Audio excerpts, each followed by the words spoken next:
जय हिंद दोस्तों। आज के इस टॉपिक में आपका स्वागत है। जैसा कि हमने पिछले वीडियो में पढ़ा था इतिहास के बारे में। अगर आपने पिछले वीडियो को नहीं देखा हो तो आप हमारे डिस्क्रिप्शन में दिए गए लिंक के जरिए आप हमारे पिछले वीडियो को देख सकते हैं। मैं रुपेश सर आप लोगों के सामने एक इतिहास के नए टॉपिक के साथ आपके सामने आया हूँ।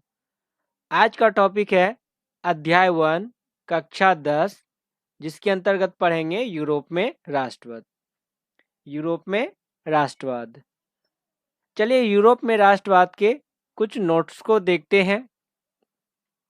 क्योंकि इतना कम टाइम में हम लोग लेकिन कुछ पॉइंट्स को पढ़ने के बाद हम सारे चैप्टर को कवर कर लेंगे। चलिए देखते हैं कुछ पॉइंट्स को। जैसे हमारा पहला पॉइंट्स है, राष्ट्रवाद आधुनिक विश्व की राजनैतिक जागृति का प्रतिफल है। यह एक ऐसी भावना है जो किसी विशेष भौगोलिक, सांस्कृतिक या सामाजिक परिवेश में रहने वाले लोगों में एकता की वाहक बनती है। ठीक है, नेक्स्ट पॉइंट को देखते हैं। यूरोप में राष्ट्रीयता की भावना के विकास में फ्रांस की राजक्रांति तत्पश्चात नेपोलियन के आक्रमणों ने महत्वपूर्ण योगदान दिया। इसका नेक्स्ट पॉइंट है, फ्रांस में वियना व्यवस्था के तहत क्रांति के पूर्व की व्यवस्था को स्थापित करने के लिए बुर्बो राजवंश को पुनः स्थापित किया गया तथा लुई 18वां फ्रांस का राजा बना। देखिए नेक्स्ट पॉइंट को। 28 जून 1830 ईस्वी से फ्रांस में गृह युद्ध आरंभ हो गया। इसे ही जुलाई 1830 की फ्रांस क्रांति कहते हैं। परिणामतः चांसलर एक्स फ्रांस की राजगद्दी त्याग कर इंग्लैंड पलायन कर गया और इस प्रकार बुर्बो वंश के शासन का अंत हो गया। बुर्बो वंश के स्थान पर अलियंस वंश को गद्दी सौंपी गई। लुई फिलिप उसका शासक बना। एंड नेक्स्ट पॉइंट है, 1871 ईस्वी तक इटलीकरण मेजिनी काबूर, गैरीबाल्डी जैसे राष्ट्रीयवादी नेताओं एवं विक्टर एमुनुएल जैसे शासक के योगदानों के कारण पूर्ण हुआ। नेक्स्ट पॉइंट है, 1871 में ही जर्मनी एकीकृत राष्ट्र के रूप में यूरोप के राजनैतिक मानचित्र में पाया, जिसमें जाल बेरिन बिस्मार्क की भूमिका मुख्य थी। नेक्स्ट पॉइंट को देखिए। राष्ट्रवाद की भावना का बीजारोपण यूरोप में पुनर्जागरण के काल से प्रारंभ हो चुका रूप में 1789 ईस्वी की फ्रांसीसी क्रांति से प्रकट हुई। तो हमारा नेक्स्ट पॉइंट देखिए। नेपोलियन ने जर्मनी और इटली के राज्यों को भौगोलिक नाम की परिधि से बाहर कर उसे वास्तविक एवं राजनैतिक रूपरेखा प्रदान की, जिससे इटली और जर्मनी का एकीकरण हुआ। नेक्स्ट पॉइंट है, नेपोलियन के पतन के बाद यूरोप की विजयी शक्तियां ऑस्ट्रेलिया की राजधानी वियना में 1815 में एकत्रित हुई। यूरोप में पुनः उसी व्यवस्था को स्थापित करना था जिसे नेपोलियन ने समाप्त। नेक्स्ट पॉइंट है, सन 1815 के वियना सम्मेलन की मेजबानी ऑस्ट्रेलिया के चांसलर मेटरनिक ने किया, जो घोर प्रतिक्रियावादी था। यानी कि मेटरनिक जो था ऑस्ट्रेलिया के चांसलर, वो घोर प्रतिक्रियावादी था। वियना सम्मेलन में शामिल हुए देशों में ब्रिटेन, रूस और प्रशा ऑस्ट्रेलिया मुख्य यानी प्रमुख थे। नेक्स्ट पॉइंट को देखते हैं। गणतंत्र एवं प्रजातंत्र जो फ्रांसीसी क्रांति की देन थी, उसका विरोध करना और पुरातन व्यवस्था की पुनः स्थापना करना मेटरनिक व्यवस्था का उद्देश्य था। नेक्स्ट पॉइंट है, 1848 ईस्वी की फ्रांसीसी क्रांति ने मेटरनिक युग का अंत कर दिया। अब जैसे आपसे क्वेश्चन पूछेगा मेटरनिक युग का अंत कब हुआ? तो 1848 ईस्वी की फ्रांसीसी क्रांति के तत्पश्चात मेटरनिक युग समाप्त हुआ। विलियम प्रथम पर्सा का शासक था जिसने बिस्मार्क को अपना चांसलर नियुक्त किया। रक्त और लोह की नीति का अवलंबन बिस्मार्क ने किया। अब इसी तरह इससे आपसे क्वेश्चन पूछ लिया जाएगा कि रक्त और लोह की नीति किसके द्वारा किया गया? तो यह बिस्मार्क के द्वारा किया गया था। ऑस्ट्रेलिया एवं पर्सा के बीच 1866 में सेडवा का युद्ध हुआ। चलिए, इस तरह हमने सभी पॉइंट्स को कवर कर लिया। अब देखते हैं कुछ इस चैप्टर से बने ऑब्जेक्टिव प्रश्न को। आइए ऑब्जेक्टिव की ओर चलते हैं। ऑब्जेक्टिव प्रश्न को बनाने के पहले कुछ नियमों को पढ़ते हैं, जैसे वस्तुनिष्ठ प्रश्न। नीचे दिए गए प्रश्नों के उत्तर में 4 विकल्प दिए गए हैं। जो आपको सर्वाधिक उपयुक्त लगे उनमें सही का चिन्ह लगावे। तो चलिए हमारे पहले प्रश्न की ओर। हमारा पहला प्रश्न है, इटली एवं जर्मनी वर्तमान में किस महादेश के अंतर्गत आते हैं? ए उत्तरी अमेरिका, बी दक्षिणी अमेरिका, सी यूरोप या फिर डी पश्चिम बंगाल। तो देखिए इसका आंसर है सी यूरोप। चलिए नेक्स्ट प्रश्न की ओर।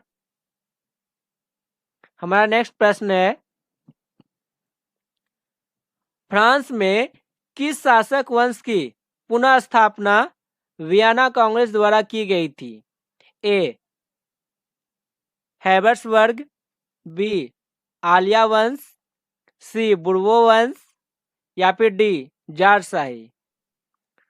तो देखिए हमारा आंसर होगा सी बुर्बो वंश। नेक्स्ट प्रश्न है, मेजिनी का संबंध किस संगठन से था? ए लाल सेना, बी कार्बोनरी, सी फिलिक हेट्रिया, डी डायट। तो हमारा आंसर होगा बी कार्बोनरी। नेक्स्ट प्रश्न की ओर चलते हैं। हमारा नेक्स्ट प्रश्न है, इटली एवं जर्मनी के एकीकरण के विरुद्ध निम्न में कौन था? ए इंग्लैंड, बी रूस, सी प्रसा, डी ऑस्ट्रेलिया। तो हमारा आंसर होगा सी प्रसा। नेक्स्ट प्रश्न की ओर चलते हैं। हमारा नेक्स्ट प्रश्न है, काउंट काबूर को विक्टर एमेनुएल ने किस पद पर नियुक्त किया? ए सेनापति, बी फ्रांस में राजदूत, सी प्रधानमंत्री या फिर डी गृह मंत्री। तो हमारा आंसर होगा सी प्रधानमंत्री। नेक्स्ट प्रश्न देखते हैं, गैरीवाल्डी पेशे से क्या था? एक सिपाही, एक किसान, एक जमींदार, एक नाविक। तो पेशे से ये क्या थे? एक नाविक। चलिए नेक्स्ट प्रश्न की ओर चलते हैं। जर्मन राइन राज्य का निर्माण किसने किया था? जर्मन राइन राज्य का निर्माण किसने किया था? ए लुई 18वां, बी नेपोलियन बोनापार्ट, सी नेपोलियन द्वितीय, डी बिस्मार्क। तो हमारा आंसर होगा नेपोलियन बोनापार्ट यानी बी। नेक्स्ट प्रश्न देखिए, जालवेरिन एक संस्था थी, क्रांतिकारियों की, व्यापारियों की, सी विद्वानों की, डी पादरी समांतों की। तो हमारा आंसर होगा बी व्यापारियों की। चलिए नेक्स्ट प्रश्न की ओर चलते हैं। हमारा नेक्स्ट प्रश्न है, रक्त एवं लोह की नीति का अवलंबन किसने किया था? ए मेजिनी, बी हिटलर, सी बिस्मार्क या फिर डी विलियम फर्स्ट। तो हमारा आंसर होगा सी बिस्मार्क। नेक्स्ट प्रश्न देखिए, फ्रैंकफर्ट की संधि कब हुई? फ्रैंकफर्ट की संधि कब हुई? तो हमारा ऑप्शन है 1864, बी 1866, सी 1870, डी 1871। तो हमारा आंसर होगा डी 1871। नेक्स्ट प्रश्न देखिए, यूरोप वासियों के लिए किस देश का साहित्य एवं ज्ञान विज्ञान प्रेरणा स्रोत रहा है? ए जर्मनी, बी यूनान, सी तुर्की, डी इंग्लैंड। तो कहाँ का? बी यूनान। तो नेक्स्ट प्रश्न देखिए, 1829 ईस्वी की एडियानोपुल की संधि किस देश के साथ हुई? ए तुर्की, बी यूनान, सी हंगरी, डी पोलैंड। तो क्या? ए तुर्की। चलिए, इस तरह हमने सभी प्रश्नों को हल कर लिया और ये हमारा आंसर है। तो देखिए, अब हमारा नेक्स्ट टॉपिक है निम्नलिखित में रिक्त स्थानों को भरे। जैसा कि मैंने, ये ब्लैक वाला आपका ये प्रश्न हो जाता है और ये रेड वाला आंसर। तो देखिए, फिलहाल अभी हम इनको डैश कहते हैं। तो डैश साल के युद्ध में ही एक महाशक्ति के पतन पर दूसरी यूरोपीय शक्ति जर्मनी का जन्म हुआ था। तो किनका?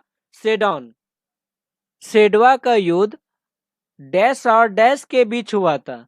तो सेडवा का युद्ध ऑस्ट्रेलिया और प्रसा के बीच हुआ था। 1848 ईस्वी की फ्रांसीसी क्रांति ने मैकेनिक युग का भी अंत कर दिया। तो किस युग का? मैकेनिक युग का। वेटिकन सिटी के राजमहल जहां पोप रहते थे, जो इटली के डैश से बचा रहा। तो वह पोप रहते थे और वह एकीकरण से बचा रहा। तो ये हमारा पोप और एकीकरण हमारा आंसर हो गया। नेक्स्ट देखिए, यूनान को एक स्वतंत्र राष्ट्र घोषित करने के बाद बावेरिया के शासक डैश को वहां का राजा घोषित किया गया। तो किन्हें? ओटो को। नेक्स्ट प्रश्न देखिए, हंगरी की राजधानी डैश है। तो हंगरी की राजधानी क्या है? बुडापेस्ट। बुडापेस्ट।